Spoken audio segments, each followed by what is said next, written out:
Okay, today is December the 2nd, 2016, and we're looking at the Hawaii visible loop. And there's an upper level low pressure system just south of Hawaii. We can see a huge blast pattern on the near the island right here. We can see this giant crater that develops after this area of thunderstorms is hit with microwave. And we'll go ahead and take a look at this here in a second, but just study this. This is what happens when these storms are hit with microwave. They are trying to break this system down because it's moving right over the Hawaiian Islands, which is a large military asset. We've got all sorts of military hardware and communications gear all over those islands. Okay, now let's go ahead and look at some of these other maps. We have very high winds in Southern California right now.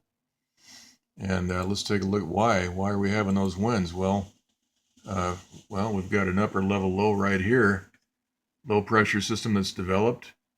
I don't have these pressure maps up right now, but we do have a low pressure system spinning counterclockwise. And we have high pressure installed all through this area. And so we've got high pressure spinning clockwise this right here in this area. And then we have the low pressure right next to it spinning the other way. And what happens is you get a Venturi effect. It's like two gears. And then you have a very high speed flow right through the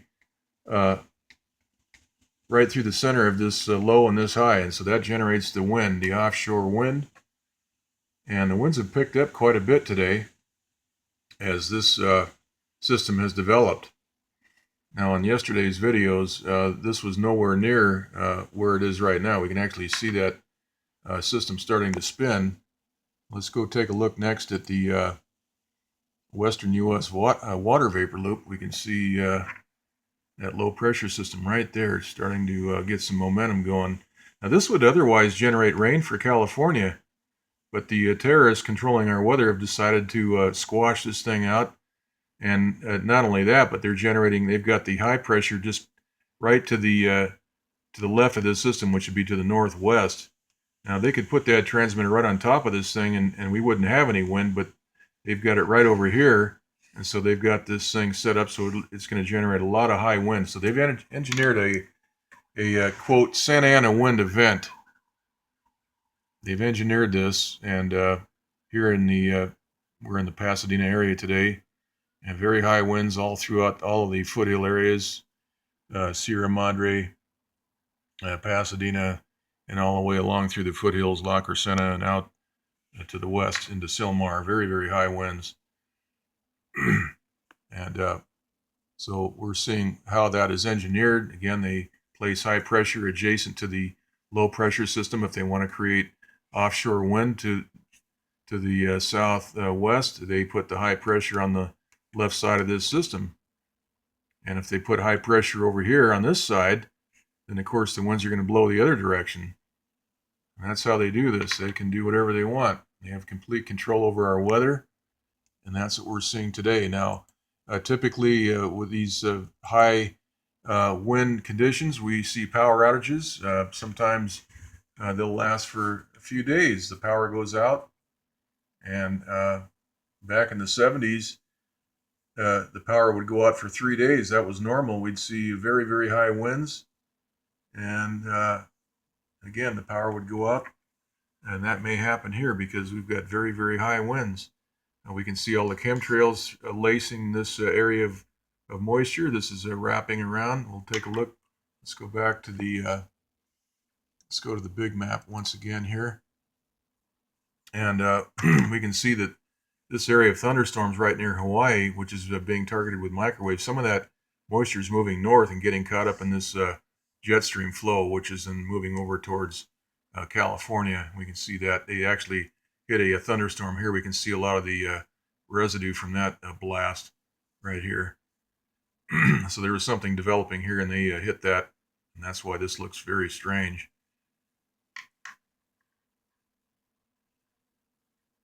And we have this flow pattern right into Mexico. That's all being diverted by this zone of high pressure all through here. Okay, let's switch maps here to the infrared loop. There's a zero rain in Southern California. And we can see the color change over here near Hawaii where they targeted that storm. It completely implodes and the color changes.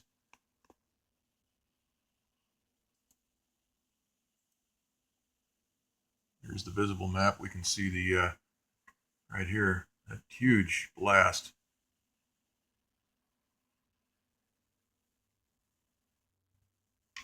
That expanding craters tells us all we need to know. That's the superheating process. Once again, let's take a look next at the geostationary water vapor map. This is the SSEC water vapor map. And notice all the chemtrail spraying going on right here in this area. All through here, this is all being sprayed with chemtrails. We can see the lines all through here and down here. And then we have this low pressure system trying to develop. So we've got the high pressure spinning, and all that wind's coming right through this corridor right here to the south. It's coming down through this direction. Pardon the camera, I don't have my tripod here today, but the direction of the wind is right through those two gears. We've got one gear spinning this way, the other gear is going this way. And they've engineered it just in that manner to prevent the rain from that system. If you look at the Doppler map, there's no rain. We've got rain out here in Arizona, but that's it. Okay, so that's the report, and go ahead and do an update later. We can see the outflow as well in this view. Look at all this outflow. Everything's moving away. That high pressure is they're putting on the transmitter there, and we can see the effect. All that descending air is causing all this pancaked air to spread everything out, dry everything out. We've got about 11% humidity right now. Okay, so that's it. We'll do another one later.